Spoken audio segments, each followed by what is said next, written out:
Bismillah, wassalatu wassalamu ala rasulillah wa ala alihi wa sahbihi ajma'in. Amma ba'd, assalamu alaikum wa rahmatullah. Құрметті бауырлар, біз арабтың әріптерінің басын қосып оқуға арналған дәрістерімізді одан әрі қарай жалғастырамыз. Мұғалім Сәни деген кітапты таңдап алдық. Өздеріңіз оны білесіздер. Осы кітап бойынша біз оқып жатыр екенбіз. Қазір біз 7 дәріс өтіп қойдық сіздермен бірге. Осы дәл бүгінгі сабағымыз біздің 8-ші дәрісіміз екен. 8-ші дәрісіміз, бауырлар, Л деген әріпке арналады екен. Л деген әріпті қай жерден алдық? Біз осы Мұғалім Сәни деген кітаптың ішінен алып отыр екенбіз. Л деген әріпімізде, бауырлар, мына бетінде 23 сөзден құралған екен. Сіздер осы 23 сөзді оқып шыққан кездеріңізде Л деген әріпке байланысты сіздерде сұрақ қалмайды екен. Л-ның сөз басындағы түрі қалай жазылады? Л-ның сөздің ортасындағы түрі қалай жазылады? Және Л-ның өзінен бұрынғы келе жатқан әріпке жалғанатын түрі қалай жазылатындығын біз осы сөздер арқылы біліп алады екенбіз. Әртүрлі сөздің құрамында жазылған, оны біз қазір байқап көреміз. Бұл дәрісімізді бастамастан бұрын, бауырлар, Л деген әріп жайында кішкене сөз қозғап өтейік. Л дегеніміз қандай әріп екен жалпы? Соны айтып өтейікші. Біз, естеріңізде болса, бүкіл араптың әріптерін екі үлкен топқа бөліп тастаған болатынбыз. Бірінші топта 22 әріп бар, екінші топта 6 әріп бар. 22 әріп қандай әріптер олар? Жан-жағымен жалғана беретін әріптер екен. Алдынан келсе де жалғана береді, өзінен кейін бір әріп келсе де оған да жалғана беретін әріптердің саны 22 екен. Оларды біз өзімізше әмбебап әріптер деп атау қойып алдық. Ал одан бөлек тағы да 6 әріп бар екен. Олардың айырмашылығы қандай? Ол 6 әріп.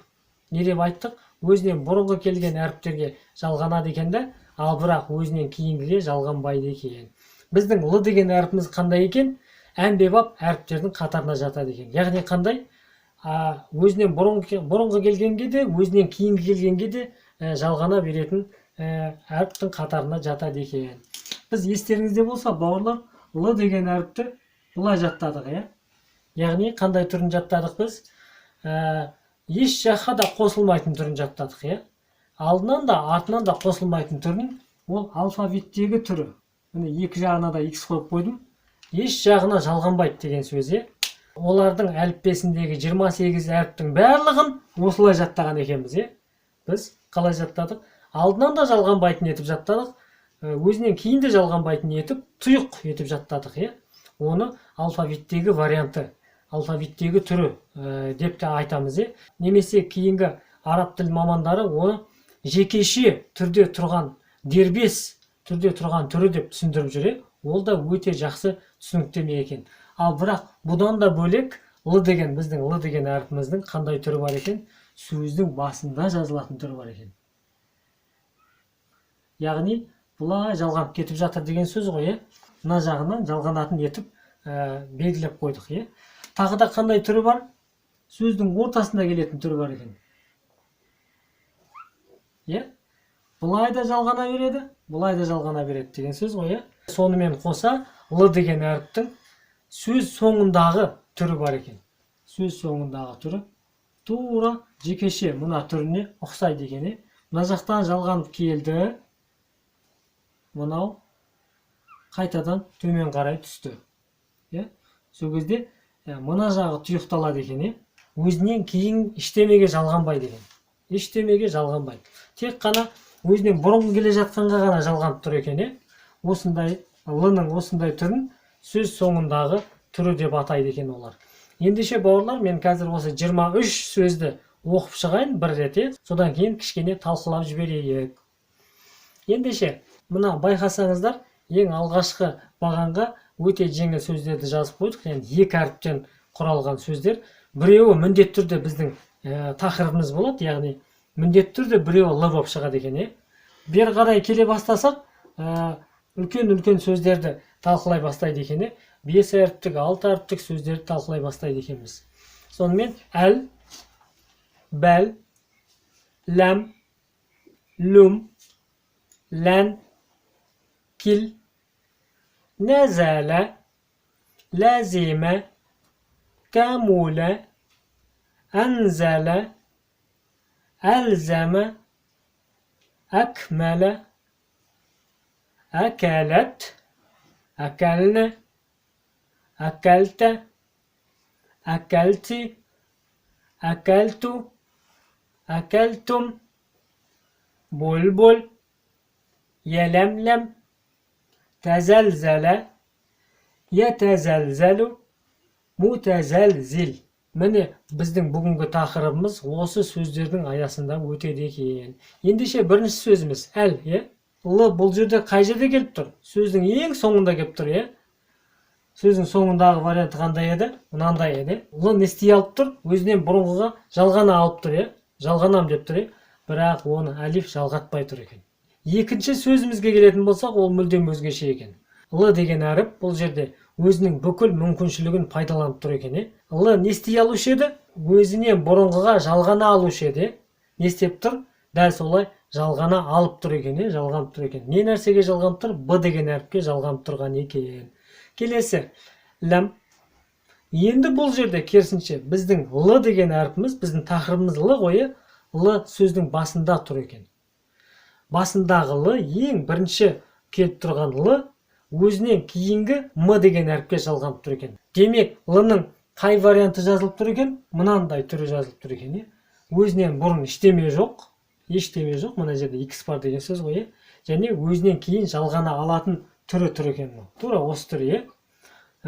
Келесі, лүм. Ол да тура сондай. Л-ның қандай түрі жазылып тұр? Сөздің басындағы түрі жазылып тұрған екен. Л кімге жалғанып тұр? М деген әріпке жалғанып тұр. Негіз жалған алады ғой, жалған алады. Оның бар мүмкіншілігін пайдаландық. Келесі, лән. Ал енді бұл жерде Л өзінен кейін неге жалғанып тұр? Н деген әріпке жалғанып тұр екен. Лән.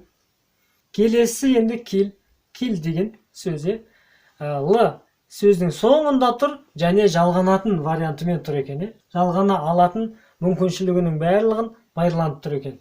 Л қараңыздаршы, сөздің соңында тұр, және өзінен бұрынғы келген к-ға жалғанып тұр екен. Келесі, нәзәлә. Сөздің соңында келіп тұр. Ал сөз соңындағы варианты қандай еді? Жалғанам деп тұрған еді ғой, бірақ оны з деген әріп жалғатпай тұр екен. Соны ескеріңіздер. Сөздің соңында тұрғаны ақиқат, бірақ жалғану немесе жалғанбау мәселесіне келген кезде ол жалғанбайды екен. Неге? Өйткені з деген әріп. Әлгі 6 әріпіміз бар деді қоя, проблемасы көп. 6 әріптің біреуі з екен. Келесі, ләзиме. Бұл жерде енді Л тура жаңағыдай бірінші болып тұр екен. Л-ның ар жағында ештеме жоқ. Л-дан басталып тұр. Демек, қай варианты? Мына варианты. Л өзінен кейінге жалғана алады екен. Келесі енді камуле. Л сөздің соңында тұр. Қай варианты кеп тұр? Міне сөздің соңындағы варианты кеп тұр екен. Өзінің алдында не бар? Алдыңғыға жалғанып тұр. М-ға жалғанып тұр екен. Яғни біздің Л деген әрпіміз бүкіл өзінің мүмкіншілігін пайдаланып тұр екен. Әнзәлә. Сөздің соңында тұр, бірақ қосылмай тұр. Неге? Тура жаңағы нәзәлә деген сияқты. З деген әріп бұл жерде проблема туғызып тұр екен. Л жалғанайын деп тұр, бірақ З оны жалғатпай тұр екен. Келесі, әлзәмі. Тура жаңағы сияқты. Әлзәмі. Одан кейінгісі әкмәлі. Сөздің соңында келіп тұр Л, және жалғанатын түрі келіп тұр екен. Неге? Өйткені М жалғана алады. Оның алдындағы М оған жалғана алады екен. Демек, Л әрпінің мына вариантын біз толыққанды пайдалана алады екенбіз. Келесі, әкәләт. Л енді сөздің ортасында тұр, байқайсыздар ма? Екі жағынан да амандасып тұр екен. Мынадан да ұстасып тұр, мынадан да ұстасып тұр. Мына ортада Л тұр екен. Л-ның ортадағы варианты мынау міне. Екі жағына да жалғана беретін түрі екен. Әкәләт. Алдынан к-ға жалғанып тұр, ал өзінен кейін т-ға жалғанып тұр екен. Келесі, әкәлне. Тура жаңағыдай Л ортада қалып тұр, және екі жағынан да ұстасып тұр екен. Әкәлне. Әкәлти. Тағы да ортада тұр. Мына жағында к бар, мына жағында т бар. Әкәлту. Тура жаңағыдай ортада қалып тұр. Акальтум. Бұл жағдайда да ортада қалып тұр. Алдында к бар, одан кейін т бар екен. Келесі бұлбұл. Мынандай сөздердің ішінде л екі рет келіп тұр екен. Сөздің ортасында бір рет келіп тұр, сөздің соңында бір рет келіп тұр екен. Ортадағы варианты мынау тұр міне. Мына вариант екен. Екі жағынан да қосыла алатын вариантында тұр екен. Біріншісі. Ал екіншісі ең соңындағы түрімен жазылып тұр екен. Яғни мына түрімен жазылып тұр екен. Сонда бұлбұл деген сөздің бір ғана сөздің ішінде екі л бар екен бізде. Келесі.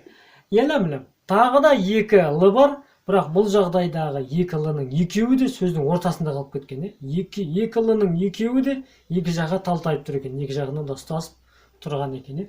Біріншісі и менен м-ның ортасында қалып кеткен, ал екінші ләм әрпі екі мимнің ортасында қалып кеткен екен. Яғни екі жағдайдың екеуінде де сөз ортасындағы түрі қолданылған. Ол қандай тұр? Екі жағынан да амандасып тұратын түрі екен. Тәзәлзәлі. Енді мына вариантында бірінші л ортада тұрған сияқты ғой, ортада тұрған сияқты. Бірақ ортада тұрса да сөз басындағы түрі қолданылып тұр екен. Не үшін? Өйткені оның алдындағы з қосылмайды екен. Ал бұл л-ның өзі өзінен кейінгі з-ға қосылып алады екен.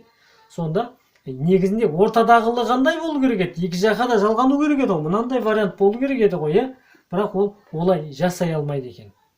Ал ең соңғылы, ол ең соңғылы да өзінің толыққанды жұмысын атқарамай тұрған екен. Неге? Өйткені оның алдында з тұр екен. З өзінен кейінгі келген әріпке қосылмайды екен. Ол қандай әріптерге жатады екен? 6 әріптің біреуіне жатады екен з деген. Келесі, ятәзәлзәлу. Тура жаңағы қағида екен. Ең соңғысы мутәзәлзил. Бұл да тура жаңағы вариант екен.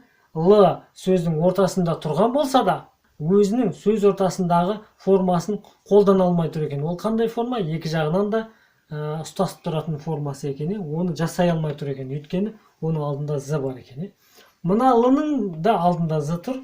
Бұл л қалай болып жазылу керек еді? Өзінен бұрынғыға жалғанатын етіп, мынандай формада жазылу керек еді ғой. Оны да ол істей алмай тұр екен. Демек, міне осындай 23 сөзді айттық қазір. Осы сөздер арқылы біз л деген әріпті біраз талқылап алдық. Осы енді менің бүгінгі айтайын дегенім сіздерге. Сонымен қош сау болыңыздар бауырлар. Менің бұрыннан жазып келе жатқан видеоларым бар. Соны көріп алсаңыздар болады. Бұдан бұрын біз не жаздық екен? Мұғалім сәниге кірістік деп отырық қой. Мұғалім сәниден де бұрын біз 16 дәріс жазып тастадық. Оның бәрін көріп шықсаңыздар болады. Иншалла бізбен бірге болыңыздар. Бұдан кейін де Алла жазса, Алла өмір берсе, бұдан кейін де көптеген видеолар жазып отырамыз. Қош сау болыңыздар бауырлар. Ассаламу алейкум ва рахматуллах. Субханакаллахумма ва бихамдик. Ашхаду ан ла иляха илля анта астағфирук ва атубу илейк.